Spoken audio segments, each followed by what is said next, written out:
Today, we are going to talk about the 3 absolutely essential picking techniques that everyone should know how to do. Now, there's a lot of talk about picking techniques online and different videos and all kinds of guitar books and whatnot. And there's all kinds of fancy names for different picking techniques. Really, with my students who are either beginners or intermediates, I really only teach these really just 2, and then 3 is just kind of an extra for very certain specific situations, right? So here we go. Here's picking technique number 1 that we need to know. You probably know about this, but I'm going to give you some good exercises to improve your picking direction. Number 1 picking technique is alternate picking. And sometimes I refer to this as strict alternate picking because whenever there's a downbeat, the downbeat should almost always be a down pick. And whenever there's an upbeat, the upbeat should almost always be an up pick. So if I just take A minor pentatonic and play it slowly, it should be down, up, down, up, down, up, down, up, down, up, down, up, right? And if I go descending, it should still usually be down, up, down, up, down, up, down, up, down, up. Now, a lot of students struggle with that because if you practice going all the way up and back down again, if you do strict picking, it will actually sort of reverse itself, right? Simply because of the number of notes in the pentatonic scale going from A all the way up to that C, right? So watch this. It'll be down, up, down, up, down, up, down, up, down, up, down, up, down, up, down, up, down, up, down, up, down, up, down. And that's fine because that would be strict alternate picking. But another way to practice it that I think is actually a better way to practice it that my teachers taught me many years ago was when you get to the top of the scale, repeat the top note. That way it resets your picking direction to down up again. For example, down, up, down, up.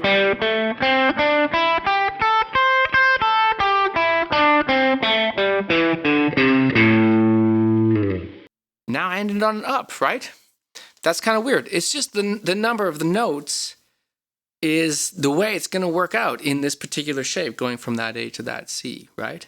So best thing to do is probably to practice it both ways. And then the other example I like to do for alternate picking is doubling every note. I make my students do this a lot. So if we just take, again, easy A minor pentatonic, we're going to double each note going all the way up like this.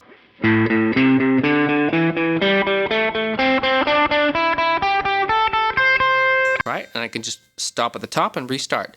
Restarting down up so that even though I'm going this way, it's still going to be down up.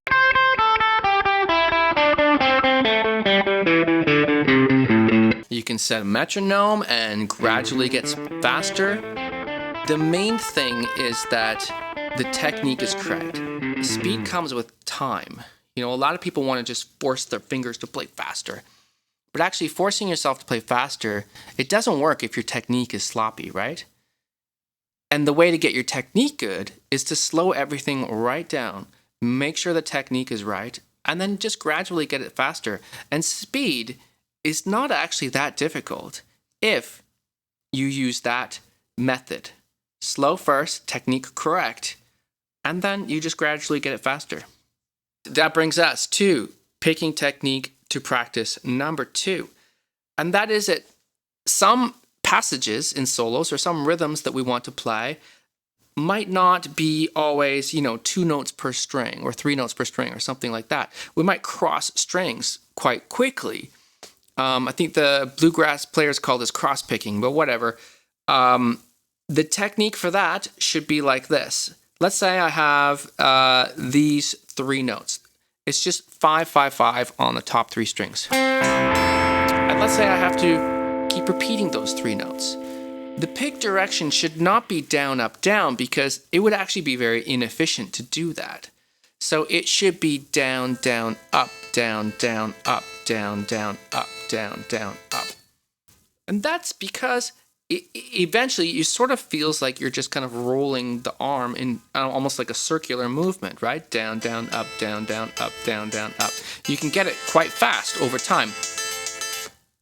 without much effort. If I had to do that down, up, down, down, up, down, up, down, up, down, oh man, I can do it, but it's so inefficient. It's kind of crazy, right? If you take 4 notes, take this A minor, which is like the first chord in Stairway to Heaven, down, down, down, up. The up pick, the last note would be an up, right? To put it another way, what I often say to my students is, you should pick in the direction you're going next. That's how you handle this kind of cross-picking where you're crossing a few strings at once, right? Pick in the direction you go next means, well, if my next note is this direction, right, this on this next string this way, then my next pick should be down, right? So down, down. It's the same with the next one. I'm still going this way, so that's down. Now the next string is actually this way, but I know I'm going to have to reverse. So I'm going to reverse on the top string, down, down, down, up. So that pick in the direction you're going next means I'm reversing because I'm going next this way, right? When you've trained your hand to do strict alternate picking, cross picking, otherwise known as pick in the direction you're going next, was kind of what I call it, then the hand will mostly behave in the correct manner because you've practiced it so much that you've trained it to do it correctly. And that's one of the problems for students, is that when they're practicing home alone, they often don't realize that their pick direction is wrong because they might be going, do, playing whatever. And it's weird how hard it is for the brain to sometimes focus on what direction this guy's going, right? And so it does happen a lot of times where students will practice some weird picking direction, and then they practice it, many, many times on a certain song, and then it's very, very hard to break it, right? And I should say, I've got lots of these kinds of picking exercises in my book. It's called Guitar Soloing Like a Pro, and it's available on Amazon. You can find out more about it on my website, which is bluemorris.com, or find the link in the description. Here's a very, very classic example of cross-picking. This lick that I'm going to play is in so many classic rock solos, it's kind of ridiculous. I mean, I play it all the time when I'm improvising too, and sometimes I kind of go, oh my God, don't play that lick anymore. But you know what? It's such a good lick. Come on. We can't help ourselves. So I'm going to start on 7th fret of the G string here. I'm going to bend that note. And you'll notice that I have my first finger kind of already planted here on the 5th fret for both the B and the E strings. And I'm going to play those guys. If I use the cross-picking method or the pick in the direction you're going next method, that would be down, down, up. And then whatever else comes afterwards. Because that pick in the direction you're going next allows me to do that kind of circular thing with my right hand.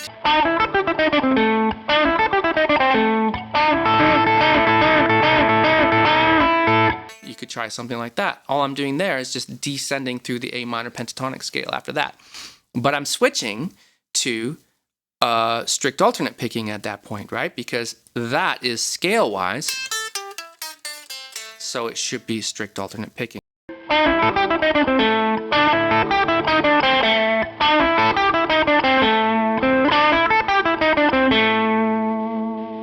So the third type of picking that I do teach here is, some people call this economy picking, and they have different cool names for it or whatever. But honestly, all it is that in certain passages, let's say you're learning a solo, right? Certain passages, especially if they're fast, you might need to analyze the precise, most efficient way to pick that section of the song, right? If your strict alternate picking isn't working because it's too fast or because it's kind of an awkward passage, and if it doesn't follow a basic cross-picking pattern where you can pick in the direction you're going next, you just need to analyze the passage and figure out what is the most efficient way to play this.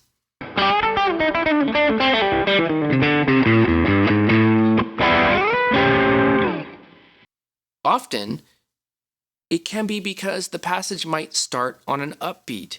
So then we might actually prefer to start it on an up if it's like 1, 2, 3, 4.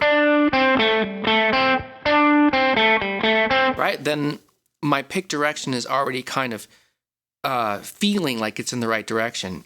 I mean, that's a slow passage. That could be played anyway. And finally, sometimes we have a sweep. Maybe you could say that this is another picking technique, but it's not really that different than saying what is the most efficient way to play this. So if we have a sweep, we might take like this A minor chord we were playing before, and in that case, I might not use pick in the direction I'm going next because it might be just too fast. It might just need to be sort of like a strum.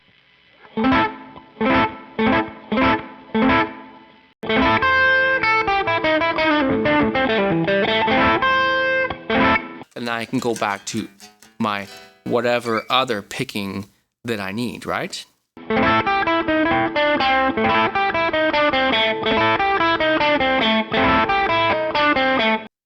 And that allows us to play pretty fast with just those 3 essential techniques, really the 2. The 2 are the ones that you really practice, your strict alternate picking and your cross picking or picking you're going in the direction next. And then every now and then you have to resort to figuring out maybe this passage is fast or it's particularly hard or you have to jump far or whatever. And so maybe in those cases you really got to figure out what precisely you're going to do for some of the notes. But other than that honestly covers you for if you're playing, classic rock or pop or, most rock genres that honestly the tempos are not that fast, right? So you really don't need to work on it that much as long as you have truly trained your right hand to do strict alternate picking. Then you mostly don't even really think about it anymore, It's pretty automatic. So thanks for watching the video. Please like and subscribe. We're trying to make lots more videos here. And if there's any particular subjects you'd like me to cover, let me know. We'd be happy to do that for you.